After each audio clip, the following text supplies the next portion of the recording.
நம்மளுடைய இந்த அரசியல் பயணத்தில் மிக மிக மிக முக்கியமான ஒரு காலகட்டத்தில் நாம் இருக்கிறோம்.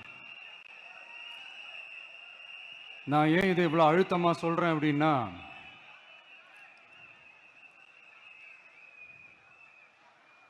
ஏதோ அழுத்தம் இருக்குமோன்னு நினைக்கிறீங்களோ? அழுத்தமா நமக்கா?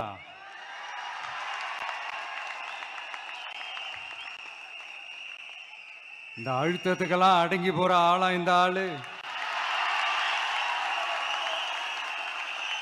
இந்த மூஞ்சா பார்த்தா அப்படியா தெரியுது உங்களுக்கு?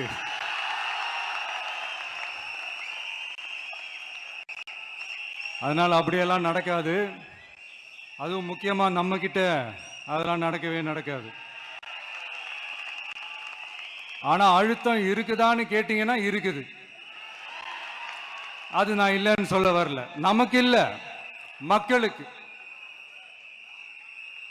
தமிழ்நாட்டை இதுக்கு முன்னாடி ஆண்டவங்களும் சரி பாஜகவுக்கு அடிமையாக தான் இருந்திருக்கிறாங்க. ஸோ அவங்கள நம்பியும் ஒரு பிரயோஜனமும் இல்லை. இப்போ ஆண்டுகிட்டு இருக்கிற இந்த திமுக அரசாச்சும் நமக்கு ஏதாவது செய்வாங்கன்னு பார்த்தா இவங்களும் அவங்கள மாதிரியே தான். இன்னும் சொல்ல போனால் ஒரு படி மேலே, இன்னும் மோசம். அவங்களாச்சும் நேரடியாக சரண்டர் ஆகி இருப்பாங்க, இவங்க மறைமுகமாக சரண்டர் ஆகி இருக்கிறாங்க. அவ்வளோதான் வித்தியாசம். அதனால நீங்க பார்த்தீங்கன்னா அவங்களோட அந்த வேஷம் கலைஞ்சிடக்கூடாதுன்றதுக்காக இந்த கலரா கவர்ச்சிகரமான இந்த அறிவிப்புகள்லாம் வெளியிடுறாங்க. நோட்டீஸ் பண்ணியிருப்பீங்கன்னு நினைக்கிறேன்.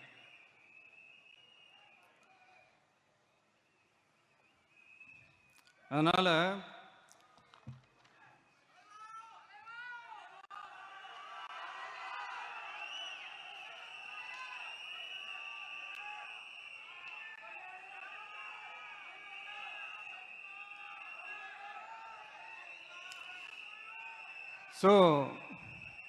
இவங்க எல்லாரும் இப்படியே இருக்கிறாங்களே, நமக்காக உண்மையா உழைக்கிறதுக்கு யாராச்சும் வந்துட மாட்டாங்களா அப்படின்னு மக்கள் ஒரு விதமான அதை வெளியில சொல்ல முடியாத ஒரு அழுத்தத்தில் இருக்கிற நேரம் இது. மாத்தி மாத்தி ஓட்டு போட்டு ஏமாந்து அவங்க இப்ப நம்மள நம்புறாங்க. நம்மளுடைய இந்த தமிழக வெற்றி கழகத்தை இந்த விஜய் கூட நிப்பான்னு நம்புறாங்க.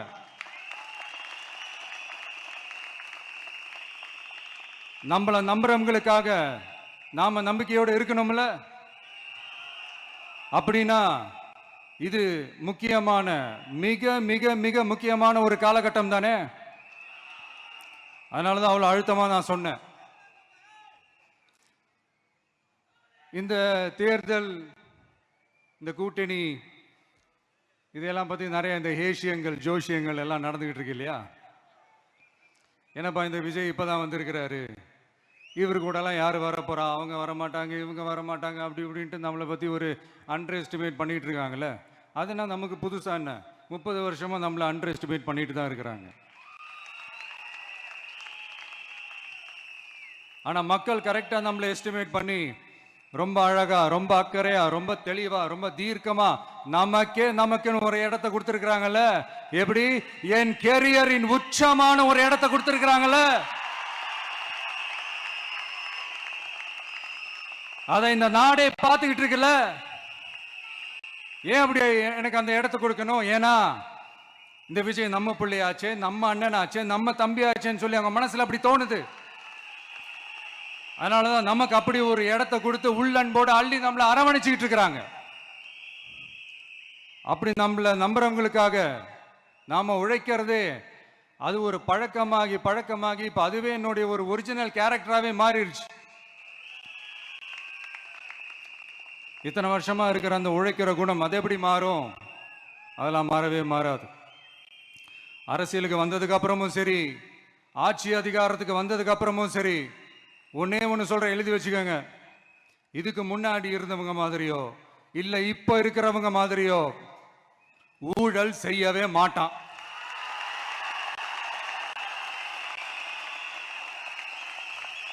ஒரு பைசா தொட மாட்டான். எனக்கு அது அவசியமே இல்லை. புரிஞ்சுங்களா உங்களுக்கு? எனக்கு அதை தொட வேண்டிய அவசியமே இல்லை.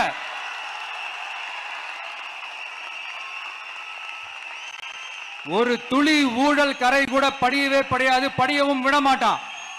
நீங்க கேட்கலாம், இது என்ன சினிமாவா? இதன முதல்வன் படமா? ஒரே நாள் நம்ம வந்து இவர் எல்லாத்தையும் கிளீன் பண்ணிடுவாரான்னு நீங்க கேட்கலாம். ஓகே, பிராக்டிகலா அது பாசிபிள் இல்லதான். But it is a process, right? It is a process.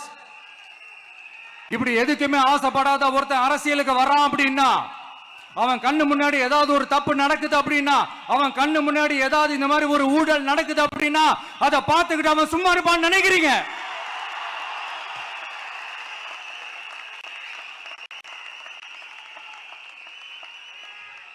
அதனால இந்த தீய சக்தியா இருக்கட்டும், இந்த ஊழல் சக்தியா இருக்கட்டும், ரெண்டு பேரும் தமிழ்நாட்டை ஆண்டவை கூடாது.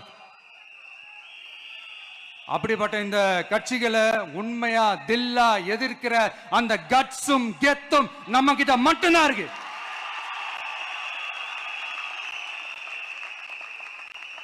அதனால நீங்க என்ன சூழ்ச்சி நம்ம மேல பண்ணாலும், என்ன அழுத்தம் நீங்க கொடுத்தாலும், இந்த அடங்கி போறதுக்கோ, இந்த அண்டி பொழைக்கிறதுக்கோ, இல்ல இந்த அடிமையா இருக்கிறதுக்கால நாம அரசியலுக்கு வரல. என் மண்ணுக்கும் மக்களுக்கும் யார் என்ன தீங்கு செஞ்சாலும் அதை எதிர்த்து அவங்க கிட்ட இருந்து நம்ம மக்களை பாதுகாக்கிறதுக்காக தான் நம்ம அரசியலுக்கே வந்திருக்கிறோம். அண்ட் முக்கியமா தோழர்களே, மக்களுக்கு என் மேல மட்டும் நம்பிக்கை இருந்தா அது பத்தாது. என் கூட டிராவல் பண்ற என்னோட எல்லா தோழர்கள்கிட்ட அந்த நம்பிக்கை வரணும்.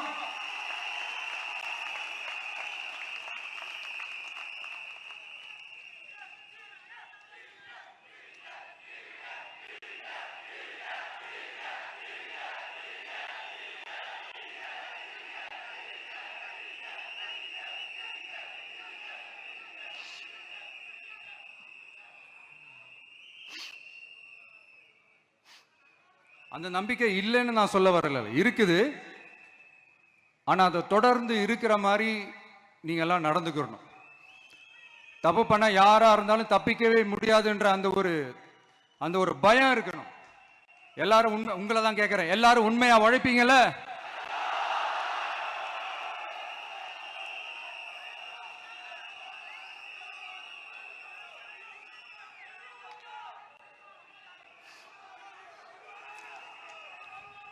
யாருக்காகவும் எதுக்காகவும் நம்மளோட அரசியல காம்ப்ரமைஸ் பண்ணிக்கவே கூடாது. செய்வீங்கல்ல?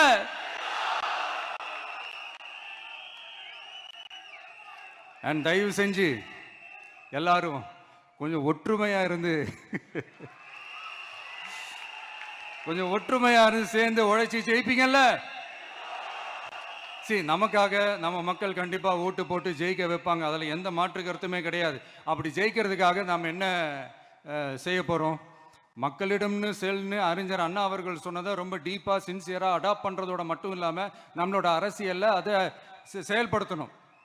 அதுதான் முக்கியம். ஏன்னா இப்ப அரசியல் இருக்கிறவங்க அண்ணாவை மறந்துட்டாங்க. அண்ணா ஆரம்பிச்ச கட்சியும் அண்ணாவை மறந்து சுயநலமா மாதிரி பல வருஷம் ஆச்சு. அண்ணா பேர்ல இருக்கிற கட்சியும் அவரை மறந்து பல வருஷம் ஆச்சு. ஆனா நாம அவரை மறந்துடக்கூடாது. மக்கள் கிட்ட போகணும், மக்களோட மக்களாவே இருக்கணும், மக்களுக்காகவே இருக்கணும். அதுக்காக நாம என்ன செய்ய போறோம், என்னெல்லாம் செய்ய போறோம், அதுக்காக தான் இந்த மீட்டிங். ஆரம்பிக்கலாமா? இந்த ரெண்டு கட்சிகள், ஆண்டு கட்சியா இருக்கட்டும், இப்ப ஆள்ற கட்சியா இருக்கட்டும், அவங்கள பொறுத்த வரைக்கும் பூத்துனா என்ன தெரியும்ல? அவங்கள பொறுத்த வரைக்கும் பூத்துனா கள்ள ஓட்டு போடுற இடம். ஆனா நமக்கு, நம்ம டிவிகேவுக்கு அது ஒரு ஜனநாயக கூடம். அங்க ஜனநாயகம் திருடுறாம நம்ம பார்த்துக்கணும். ஒவ்வொரு ஓட்டையும் நம்ம பாதுகாக்கணும். எப்படி பாதுகாக்கிறது? ஒவ்வொரு வீட்டில் இருக்கிற ஒவ்வொரு ஓட்டும் நமக்கு தானே ஃபர்ஸ்ட் கன்ஃபார்ம் பண்ணுங்க. எனக்கு தெரிஞ்சு தமிழ்நாட்டில் ஒரு 2.25 கோடி ரேஷன் கார்டுகள் இருக்கும்னு நினைக்கிறேன். அவங்க எல்லாரும் வேற வேற எந்தெந்த கட்சியில இருந்தாலும் கட்சி வேறுபாடு எல்லாத்தையும் தாண்டி இந்த விஜய் அவங்க வீட்டில் ஒருத்தனா வாழ்ந்துட்டு இருக்கிறான். அவங்க குடும்பத்தில் ஒருத்தனா பார்த்துக்கிட்டு இருக்கிறாங்க. அதனால இந்த கட்சி கிச்சி எல்லாத்தையும் தாண்டி இந்த விஜய் கூட நிக்கணும்னு முடிவு பண்ணிட்டாங்க. அதனால அப்படி முடிவு பண்ண அவங்கள பாதுகாப்பா பூத்துக்கு கூட்டிட்டு வாங்க. நம்மளோட இந்த விசில் சின்னத்துக்கு ஓட்டு போட வைங்க.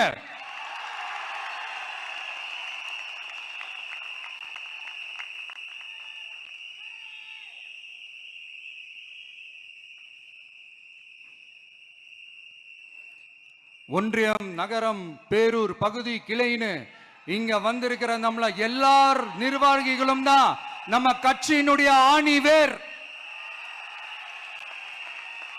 நீங்க எல்லாரும் சுதந்திரமா செயல்படணும், சுதந்திரமா செயல்பட விடணும்.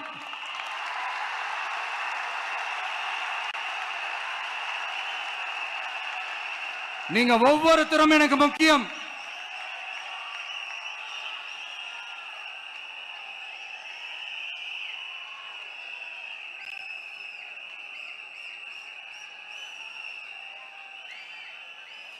நீங்க தான் நம்மளுடைய இந்த பிஎல்ஏஸ் பூத் லெவல் ஏஜென்ட்ஸோட களத்தில் நின்று வேலை பார்க்க போற ஃப்ரண்ட் லைன் வாரியர்ஸ். இப்ப நடக்க போறது வெறும் எலெக்ஷன் கிடையாது, இது ஒரு ஜனநாயக போர். இந்த டெமோக்ராட்டிக் பேட்டில லீட் பண்ண போற கமாண்டர்ஸ் நீங்க தான்.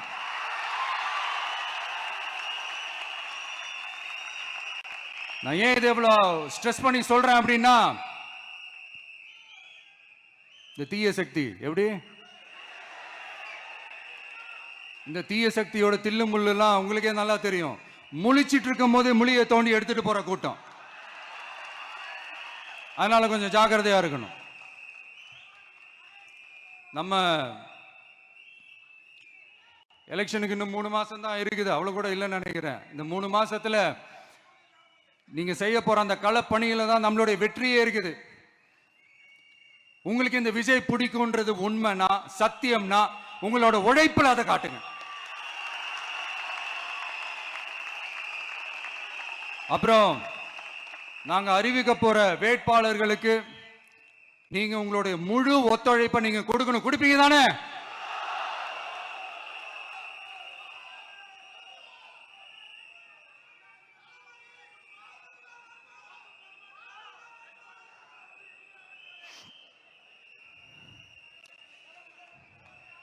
உங்க எல்லாரையும்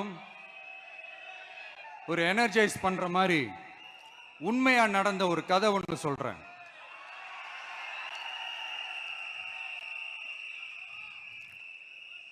சொந்த நாட்டையே ஒரு கூட்டம் அபகரிக்குது. சொந்த நாட்டிலேயே இருக்க முடியாத அளவுக்கு ஒரு நெருக்கடி ஏற்படுது. ஸோ வேற வழி இல்லாம அந்த நாட்டை விட்டே வெளியே போய் வேற ஒரு இடத்துக்கு போய் காடு மலை அப்படி இப்படின்னு சுத்தி மறைஞ்சு வாழ வேண்டிய ஒரு சூழ்நிலை ஏற்படுது. என்னடா இப்படியே ஓடிக்கிட்டு இருக்குமேன்னு சொல்லிட்டு தன்னோட நட்பு சக்திங்க கிட்ட பேசி ஒரு பெரும் படையை திரட்டிக்கிட்டு அதிரடியா ஒரு போரை நடத்தி அந்த நாட்டையே திருப்ப மீட்டு எடுத்தது யார் தெரியுமா? நம்ம கொள்கை தலைவர்களை ஒருத்தரான ராணி வேலு நாச்சியார் அவர்கள் தான். அவங்களுக்கு அந்த நட்பு சக்தியா கூட இருந்து உழைச்சது சின்ன மருது, பெரிய மருது, சையது, கார்கின்னு சொல்லிட்டு அந்த 3 பேரும் தான். ஆங்கிலேயர் படை, ஆற்காட்டு படை மாதிரி அந்த 2 பெரும் படையை அடிச்சு துவம்சம் பண்ணிட்டு அந்த நாட்டையை திருப்பி மீட்டு எடுத்தது வேலு நாச்சியார். அன்னைக்கு இருந்த ஆங்கிலேயர் படை, ஆற்காட்டு படை மாதிரி இன்னைக்கு என்னென்ன படை இருக்குதுன்னு உங்க எல்லாருக்குமே நல்லா தெரியும். அதனால அந்த 2 படை மட்டும் இல்ல, இன்னும் எத்தனை படை வந்தாலும் எதிர்த்து நின்று ஃபேஸ் பண்றதுக்கு ஒரு நல்ல தலைமையும் இத்தனை சக்திகள் என் கூட இருக்கும் போது, இத்தனை சின்ன மருது, இத்தனை பெரிய மருது, இத்தனை சையது, கார்கிகள் என் கூட இருக்கும் போது நம்ம நாட்டை நம்மளால மீட்டெடுக்க முடியாதான்?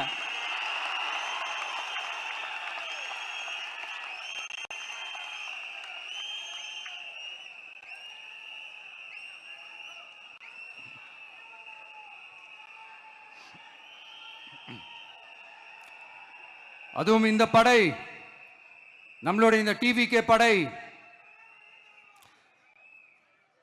நட்பு சக்தி இருந்தாலும் இல்லைனாலும் தனியாவும் நின்று கெத்தா ஜெயிக்கிற அளவுக்கு ஒரு மிகப்பெரிய படை.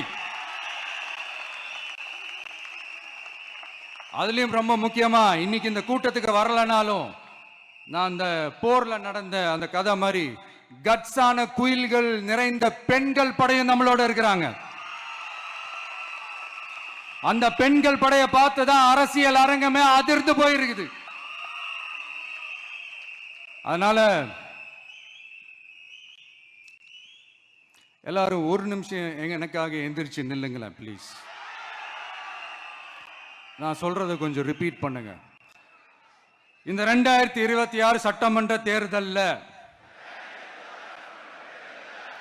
நாம எல்லாரும் உண்மையாக உழைப்போம், சத்தியமாக உழைப்போம், உறுதியாக உழைப்போம், ஒற்றுமையாக உழைப்போம். தேங்க்யூ. Please sit down.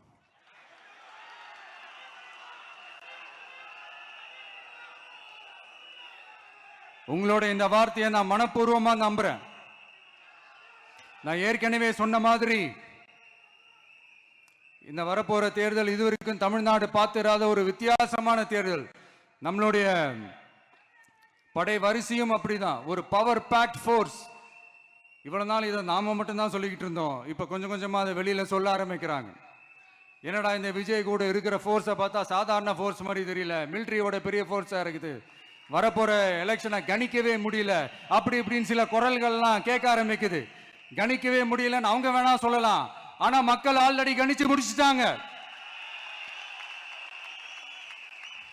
அவங்க மனசை நல்லா புரிஞ்சு வச்சிருக்கிற நமக்கு அது நல்லாவே தெரியும். அதனால இந்த எலெக்ஷன் ரிசல்ட்டுக்கு அப்புறம் இந்த தீய சக்தி கிட்ட இருந்தோம், இந்த ஊழல்வாத அடிமை சக்தி கிட்ட இருந்தோம், தமிழ்நாட்டை மீட்டுட்டோம்னு உறுதியா அறிவிப்போம். அதுல என்ன மாற்று கருத்து கிடையாது. அதனால என் நெஞ்சில் குடியிருக்கும் தோழர்களே, தோழிகளே,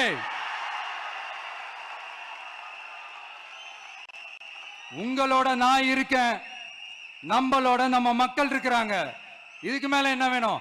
கான்பிடண்டா இருங்க, நல்லதே நடக்கும், வெற்றி நிச்சயம். மீண்டும் சந்திக்கும் வரை நன்றி, வணக்கம். தமிழக வெற்றி கழகத்தின் வெற்றி தலைவர், தர்மத்தாயின் தவ புதல்வன், தலைவரின் பொற்கரங்களால் please sir, please sir.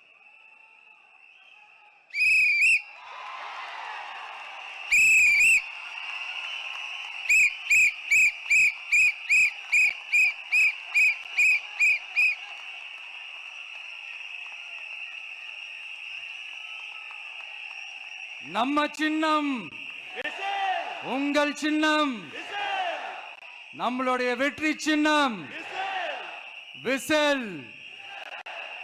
Cup முக்கியம் பகிலே.